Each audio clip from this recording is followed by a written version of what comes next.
ஸ்ரீலங்கன் ஸ்டைலில் ஒரு ஆட்டிறைச்சி கறி எப்படி செய்கிறதுன்னு சொல்கிறேன். மஞ்சத்தூள், மிளகாய்த்தூள், உப்பு போட்டு ஆட்டிறைச்சை ஒரு 1/2 ஹவருக்கு ஊற வைங்க. அதுக்கு பிறகு தாச்சியில் நல்லெண்ணெய் சேர்த்து நீங்கள் இந்த அவ்வளவு பொருட்களையும் வதக்குங்க. இஞ்சி வெள்ளைப்பூடு நான் உரலில் இடித்து வச்சுருக்கிறேன். இதுக்கு நான் கருப்பு நல்லெண்ணெய், பிளாக் செசமி ஆயில்னு சொல்லுவாங்க, அது ஊற்றிட்டு இஞ்சி வெள்ளைப்பூடு, சின்ன வெங்காயம், பட்டை, அதுக்கு பிறகு கிராம்பு, ஏலக்காய், கருவேப்பிலை, ரம்பை இதெல்லாம் போட்டு நல்லா வதக்கிட்டு அதுக்கு பிறகு தக்காளி, ஒரு தக்காளி ஆட் பண்ணி அதுவும் நல்லா வதக்கிட்டு ஊற வச்சுருந்த அந்த இறைச்சை அதோட கொட்டுங்க. ஸோ அதுக்கு பிறகு நல்லா பிரட்டி விடுங்க. அதுக்கு பிறகு தான் நான் பெருஞ்சீரகம், வெந்தயம் இதெல்லாம் போட்டு நல்லா பிரட்டுறேன். பிரட்டினதுக்கு பிறகு நான் ஸ்லோவில், அதாவது நம்பர் 3ல் வச்சு, அடுப்பு 3ல் வச்சு தண்ணி வர்ற அளவுக்கு நீங்கள் ஸ்லோவில் குக் பண்ணணும். இப்போ இதுக்கு ஒரு மூடியை போட்டு மூடுங்க. அதுக்கு பிறகு நீங்கள் பாருங்கள், அதில் வந்திருக்கிற தண்ணி தான். நான் தண்ணி ஊற்றவே இல்லை. இதில் ஸ்லோவாக குக் பண்ணும்போது தான் ஆட்டிறைச்சி நல்ல ஒரு டேஸ்ட் கொடுக்கும். ஸோ ஹையில் வச்சிங்கன்னா அவியாது. ஸோ அதில் வர தண்ணியிலே தான் நான் என்ன செய்கிறேன், அவிக்கிறேன். இப்போ நான் திரும்பவும் இன்னும் உரப்புக்காக மிளகாய்த்தூள் சேர்க்குறேன். உங்களுக்கு இது வேண்டிய அளவு நீங்கள் மிளகாய்த்தூள் சேர்க்கலாம். இப்போ திரும்பவும் நான் மூடி வைக்க போகிறேன்.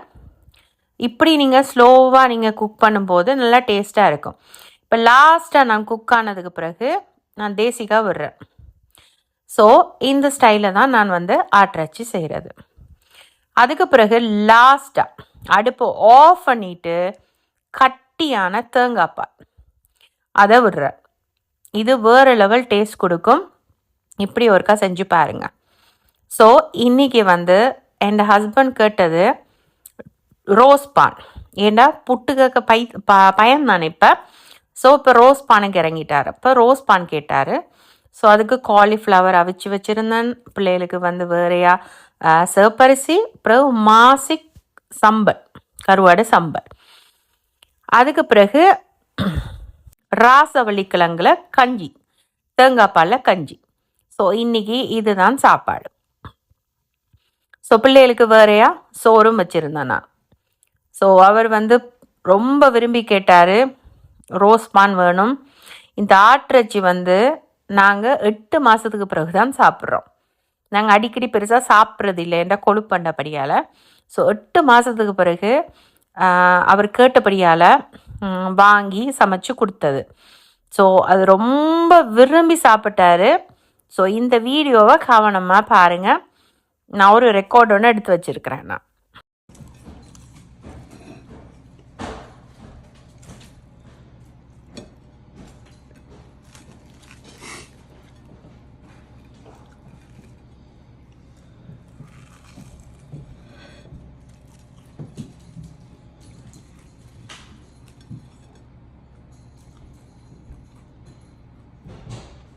எப்படி இருக்கு